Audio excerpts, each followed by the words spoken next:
Ya, bismillahirrahmanirrahim. Assalamualaikum warahmatullahi wabarakatuh. Terkait dengan akidah, Pak, akidah Islam nih, kita bersyukur sekali karena kita dilahirkan atau tinggal di manusia-manusia yang berakidah Islam sehingga aman, selamat, insya Allah. Namun bagaimana seandainya seseorang itu sejak kecil tinggal atau dilahirkan dari keluarga yang non-Islam, misalnya katakanlah saya dilahirkan di non-Islam dan kemampuan saya berpikir itu terbatas. Saya tidak bisa membanding-bandingkan agamaku sebenarnya atau buruk. Saya tidak bisa membanding-bandingkan, tidak ada kesempatan dan tidak ada kemampuan untuk itu. Sehingga saya yakin agama saya ini agama yang memang benar dan semua agama itu diterima gitu ya. Itu kayak saya membayangkan itu seandainya dulu saya dilahirkan seperti itu, bagaimana nasib saya? Dan itu banyak orang yang sedemikian karena tidak punya kemampuan. Bagi yang cerdas-cerdas yang ilmuwan mungkin bisa. Oh ternyata agama ini salah. Bahkan bagi yang sekarang pakai IT, EL itu wah luar biasa, bisa menjawab ternyata betul agama yang Islam yang benar-benar yang Islam dan apa Yesus no gitu. Jadi bagaimana orang yang demikian Pak, yang sejak kecil dan memang kemampuannya hanya itu dan yakin dengan keimanannya itu. Itu pertanyaan pertama. Pertanyaan yang kedua, Bapak tadi menawarkan one day one juice. Itu bagi Imam Syafi'i atau siapapun yang ngerti Arab, one day one juice itu kecil karena langsung paham isinya. Tapi bagi kami yang bahkan ada yang suruh mencari, ayo one day one juice, mengejar terus, mocor terus. Keyakinan yang tinggi pokok satu huruf 10 kebaikan, akhirnya apa? Melupakan apa isi Al-Quran. Karena kejaran-kejaran demikian, nah itu kelihatannya perlu diluruskan. Yuk kita baca isi Al-Quran, kita pelajari sehingga one day ya bukan artinya juga, artinya dipahami. Kalau pemahaman saya benar seperti itu. Mohon koreksi dari Bapak. Terima kasih. Wassalamualaikum warahmatullahi wabarakatuh. Assalamualaikum warahmatullahi wabarakatuh. Alhamdulillahirabbil alamin. Ini harapannya Pak Tukimat sudah lenyap karena ada pertanyaannya beda dengan saya Pak. Maaf ya. Terus ini Pak, yang disampaikan Pak Tukimat itu sangat menarik dan mendidik hati saya Pak. Sangat-sangat mendidik. Dan saya setuju dengan contoh dengan keluarga Imron, dari orang yang biasa diangkat sejajar dengan Nabi Ibrahim. Itu sangat menarik, memang betul-betul karena beliau sangat ibadahnya itu sangat luar biasa, dengan istrinya ibadahnya juga sangat luar biasa. Ini baru dicontoh dan saya berusaha dan semuanya harapan saya juga berusaha untuk seperti bisa menjalankan semuanya menjadi akidah kita. Menjaganya sangat-sangat sulit.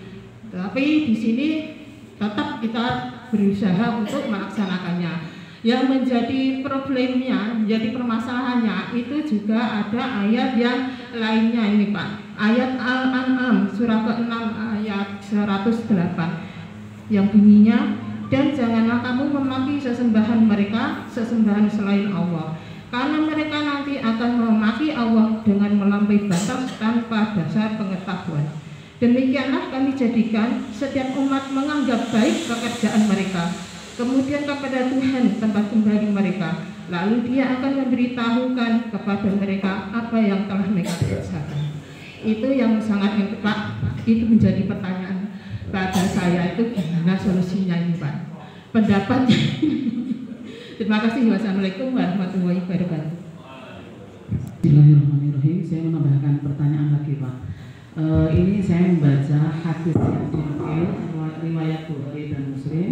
Aku diperintahkan untuk memerangi manusia sampai mereka bersaksi bahwasanya tidak ada ilah Tuhan yang berhak disembah kecuali Allah dan bahwasanya Muhammad adalah utusannya. Nah, dari hadis yang disampaikan di sini, kalau kita mungkin membaca dan memahaminya itu hanya secara apa adanya, letterlet tekstual itu sepertinya Nabi mengajarkan bahwa sopo wae sing ora nyembah Gusti Allah itu diperangi. Nah, dalam keterangan yang lain itu disampaikan bahwa apabila ada kafir, misalnya kafir dhimmi, itu kan termasuk orang yang tidak memerangi ke kita orang Islam, itu wajib dilindungi. Dalam ayat yang lain dalam surat Al-Maidah itu al-yauma uhilla lakumut thayyibat, dikatakan bahwa pada hari ini dihalalkan makananmu kepada disampaikan diberikan kepada non muslim, di situ ahli kitab nih.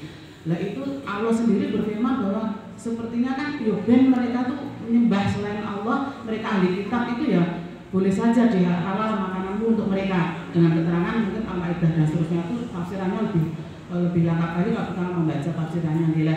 Dari ini bagaimana Pak kita memahami dari tekstual hadis ini, hakikatnya itu bagaimana, hadis ini kita memahaminya. Matur nuwun. Assalamualaikum warahmatullahi wabarakatuh.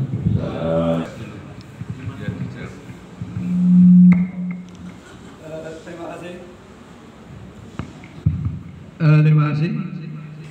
Saya berharap tidak ada pertanyaan, jika ada pertanyaan ini. Banyak. Ya, banyak. Saya belum. Ya, oke. Saya pernah jadi guru, tapi aku orang ngapusi. Tidak al-hadab, tapi akan berusaha menjawab jawabannya. Pertama, jawaban dari Bu Ida. Bu Ida kan kepala sekolah, ya pinter. Saya mungkin nanti juga terkadang. Saya pernah baca hadis itu. Ketika nanti orang di padang mahsyar, agak mepet Pak mic-nya Pak, didengar ya. Yang online ini. Oh ya. Nah. Ketika nanti di padang mahsyar, ada di sana orang yang menghadap orang yang bisu. Ya Allah saya bisu, saya tidak bisa membaca. Ada orang yang menghadap pada Allah, saya tuli ya Allah, saya tidak mendengar dakwah itu. Ada orang ya Allah, saya sibuk dengan pekerjaan saya sehingga saya tidak one-day-one. Dia akan punya alasan yang banyak sekali. Maka Allah akan ngetes orang-orang macam itu tentang akidahnya. Masuklah kamu di neraka, cepat kamu masuk di neraka. Orang itu akan mengatakan, wah saya tidak berani ya, inilah. Padahal Allah sendiri yang memerintahkan untuk masuk neraka. Nanti dia masuk neraka itu akan menjadi dingin, tapi dia sudah membantah. Inilah alasan mereka. Mereka punya alasan yang suka membantah. Satu itu. Jadi mereka adalah yang seperti itu. Apakah kita akan seperti itu? Ya. Jadi yang berikutnya adalah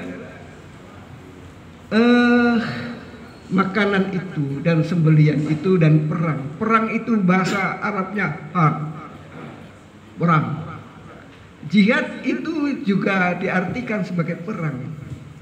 Kalau itu kita perang di Islam adalah bukan ofensif, ya, tetapi adalah mempertahankan diri ketika dakwah terhalang. Kalau dakwah tidak terhalang, tidak akan tercipta suatu perang. Rasul begitu. Perang kepada orang-orang kafir itu bukan perang dalam harb, tapi perang dalam rangka dakwah. Disebut Hizbul Fikri, dia perang dengan pemikiran-pemikiran. Oleh sebab itu didakwahi mereka. Kalau dia menghalang-halangi dan dia melawan, baru itu adalah perang. Ya, kafir hard adalah Amerika menurut kelompok sekarang itu, karena Israel itu kafir hard karena dia memerangi. Kafir zimmi dilindungi karena mereka hidup dan dia terikat perjanjian itu. Makanan boleh dimakan, persembelian orang-orang non-Islam boleh ketika belum konsili Nicea 325 Masehi. Mereka masih tauhid. Ketika dia masih tauhid, maka dia halal dimakan sembelian. Orang-orang Nasrani sekarang tidak tauhid, menyembahnya adalah Trinitas. Ketika Paulus memenangkan bahwa Yesus sebagai Tuhan, bukan tauhid itu.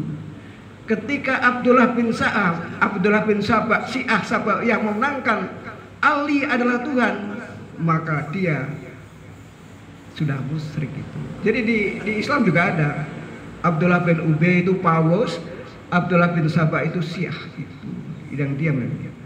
Yang berikutnya sembelian yang sekarang dibikin oleh orang-orang non-Muslim. Terserah kepada saudara atau binafsi. Ya, nafsi-nafsi. Jadi nafsi-nafsi, kalau saudara yakin itu halal, makan. Tapi yang lebih baik kalau itu ragu, subhat, hindari. Ini hanya sebuah nasihat untuk menciptakan sebuah lingkungan. Kalau saya, wah aku enak itu halal, zatnya, kalau saya pernah tanya pada tokoh agama, zatnya halal, ya sudah. Kita tidak perlu berdebat kepada orang muslim, silakan dimakan, dinikmati saja. Toh nanti yang kita makan akan kita pertanggungjawab kepada Allah. Dan saudara punya argumentasi sendiri. Itu makanan ahli kitab yang tempo dulu sekali lagi sebelum konsili 325 Masehi, dia masih tauhid. Sekarang ya saya pernah bertamu di orang-orang Nasrani. Apa yang harus dimakan? Oh, di situ ada ayam, akan iwan ayam. Makan apa orang ya? Dimakan orang. Ya, saya tidak berani. Kita hari raya kan ditambah gitu. Itu begitu, mudah-mudahan puasa bisanya seperti itu. Jadi tidak diperangi terus pakai bedil dipateni kafir, tidak. Orang kafir dilindungi, apalagi kafir dimi. Rasulullah pasang badan, siapa yang merusak kafir dimi bertemu dengan Rasul begitu. Tapi kafir hak itu yang harus diambil kebijakan khusus diperangi. Kafir hak sekarang adalah orang-orang yang memerangi Islam, itu kafir hak. Begitu Bu, mudah-mudahan ya, bisa dengan puas ya puas. Bisanya gitu. Ya, karena waktu sudah. Monggo silakan untuk sesi kedua untuk bapak-bapak. Saya salut sekali paparan daripada Bapak Tukiman yang menimbulkan semangat jazbah untuk menghindari daripada khurafat bid'ah tadi. Namun yang menjadi kehidupan sehari-hari dalam kita negara Indonesia sepakat bukan negara Islam, maka kebijakan-kebijakan itu pun akan merangkum ke semua agama. Bagaimana sikap kita dalam didengung-dengungkan moderasi beragama? Bahkan sekarang ada model pondok Pancasila. Di situ dibangun pondok Islam, pondok Kristen, pondok jadi satu. Nah, hal-hal yang seperti itu akan mengurangi daripada kadar keimanan atau akidah. Yang kedua, seberapa kafirnya seseorang apabila tidak menjalankan sholat, apakah itu tetap masih Islam? Bagaimana hukum keselanjutannya? Terima kasih. Wassalamualaikum. Yang kedua, ya batasi 2 saja. Sini kan ya, ya. Ya, satu lagi, Mas satu dulu. Singkat padat ya. Ya padat. Insya Allah 1 menit. Assalamualaikum warahmatullahi wabarakatuh. Dalam agak keras didengar yang sambil lihat detikan Pak. Bismillah. Pak Tukiman, jazakallahu khairan katsiran. Terima kasih. Kalau seandainya dulu saya belum mengerti, artinya sekarang enggak begitu pintar-pintar banget. Saya memandang ceramah jenengan adalah radikal, Pak, dan intoleran, Pak. Terus pokoknya enggak peduli umat lain. Yang penting Islam selamat, dewi tauhid selamat, ora peduli umat lain. Tapi alhamdulillah, insya Allah seiring waktu dan makin ke depan minta doanya semuanya juga, saya lebih mentoleransi keradikalan jenengan daripada mentoleransi sebuah bid'ah khurafat, apalagi musyrik. Saya lebih mentoleransi jenengan yang menjaga kami-kami dan menyayangi kami-kami, menghati-hatikan, daripada saya toleransi ke pawang hujan di Mandalika. Saya lebih toleransi ke jenengan yang berusaha mengajak kita selamat akhirat daripada saya mentoleransi babi panggang ambawang. Demikian Pak, mungkin ini rasa salut saya dan insya Allah ada pertanyaan ya. Adakah saya arah ke radikal atau teroris Pak? Pertanyaannya itu Pak. Terima kasih. Assalamualaikum warahmatullahi wabarakatuh. Ya, terakhir. Terima kasih. Assalamualaikum. Ya, Assalamualaikum warahmatullahi wabarakatuh. Salam. Kepada tuan guru kami Pak Tukiman, yaitu dalam Al-Quran banyak panggilan-panggilan untuk orang beriman baik laki-laki maupun wanita, yaitu ya ayyuhalladzina amanu, apakah itu sholat, puasa, zakat, jihad fisabilillah dengan harta dan nyawa dan lain-lain, kita mungkin semua banyak tahu. Pertanyaan saya adalah tentang panggilan Allah untuk orang beriman, yaitu tentang politik, karena narasumber kita pada pagi hari ini adalah orang yang agak nadanya nada politiknya ada gitu, politikus gitu ya kan. Saya menanya tentang politik, yaitu ya ayyuhalladzina amanu atiiullah wa atiiur rasul wa ulil amri minkum. Allah bilang orang beriman laki-laki dan wanita taat kepada Allah dan Rasulnya, dan juga taat kepada pemimpin. Sementara kita mungkin sudah banyak tahu kepemimpinan baik tingkat dunia maupun tingkat lokal nasional kita sudah tahu sendiri. Kita bukan membenci mereka, kita bukan mau mencaci maki mereka, cuma karena Allah berikan kecerdasan kepada kita sehingga kita tahu bahwa mereka ini sudah kadang-kadang ya agak zalim kepada kita. Nah ini bagaimana? Sebentar Allah menyuruh taat pada mereka, bukan hanya kepada Allah dan Rasulnya, tapi kepada pemimpin. Wil amri minkum, pemimpin kamu di antara kamu. Nah, sekian pertanyaannya. Terima kasih. Wah, kok menimbulkan polemik yang banyak sekali ya. Yang saya jawab yang Pak Tahibi dulu. Kemarin Pak Tahibi kajian dengan saya, pertanyaannya bagus. Bagaimana mempertahankan negara ini? Itu pertanyaannya bagus. Jadi ya li'ul amri minkum. Itu kalian. Yang harus kita tahu adalah pemimpin dari kalian. Pemimpin yang kalian itu kalian Islam. Semuanya pemimpin dari Islam, kabinetnya Islam semuanya. Tapi ini bukan minkum, minhum. Ada perbedaan. Kabinet ini minhum. Pemerintahan ini minhum, mereka. Jadi ada yang Islam, ada yang Kristen, ada yang... Apakah kita harus taat? Taat ya sepanjang kita hubungan kenegaraan. Tapi yang lainnya harus akidah kita jangan. Jadi bedakan. Li'uli amri minkum itu dari kalian. Kalian itu Islam menunjuk dari kalian. Tapi pemerintahan ini adalah minhum, mereka. Mereka itu tidak kalian, artinya dari berbagai macam jenis. Apa yang harus yang kita bernegara, yang kita ikuti. Tapi akidahnya kita harus kita jaga.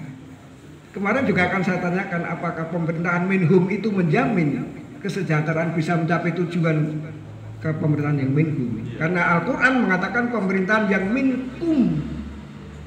Itu tafsir jalannya bukan saja. Ya, itu Pak jawabnya begitu. Kita taat yang bernegara dan bermasyarakat. Tapi yang akidah kita harus ekstra hati-hati. Pertanyaannya Mas Datur adalah berpegang surat Al-Kafirun saja. Sepanjang dia masih Islam silahkan dia mau TBC mau tidak. Tapi kita adalah binafsih, diri kita sendiri kita selamatkan, kita cekap. Ya, kalau dia kita bisa dekati, kita jangan TBC, ya kita dekati. Kalau tidak bisa jangan menciptakan masalah. Tapi tidak binafsih, dari mulai diri kita saja. Ku anfusakum itu adalah diri kita. Ya. Pertanyaannya Pak Kiai, wah itu sudah sekali menjawab sekarang itu. Sekarang yang diprogramkan oleh dunia internasional adalah moderasi. Moderasi adalah degradasi, islamisasi, penurunan akidah Islam. Oleh sebab itu kita ekstra hati-hati. Didirikan pondok-pondok yang benar. Tadi kan saya katakan nanti akan ada kegiatan kan yang dibungkus dengan Islami dengan bukan nama Islami. Kita harus bisa seleksi alami. Ingat kita check out adalah nafsi-nafsi. Pak Bambang pernah menyampaikan kita itu nanti kalau check out meratakan nafsi-nafsi.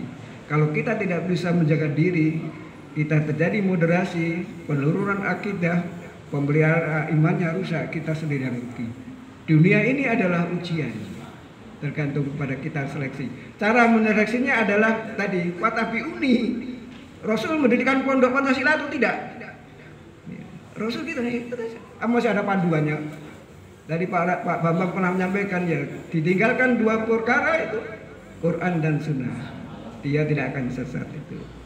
fantandilu abadan, dan dia tidak akan sesat selamanya kalau kita pegang itu. Mudah-mudahan manfaatnya. Banyaklah baca Quran, banyaklah baca tafsir, kita bisa menseleksi keadaan-keadaan. Di dunia ini nanti akan berkembang macam aliran yang kita akan ditantang untuk menjaga diri kita. Terima kasih, mudah-mudahan bisa menjadi wasiat, bisa menjadi nasihat kepada saudara-saudara. Saya sangat terbatas, ilmu agamanya di bawah saudara, di bawah Pak Bambang dan lain sebagainya. Mudah-mudahan dan manfaatnya, mohon maaf ya.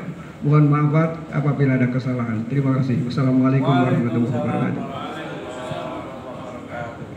Subuh barusan kita dengarkan kajian dari Bapak Ustaz Dr. Andes Tukiman. Kita pesankan dalam hati sudah mulai.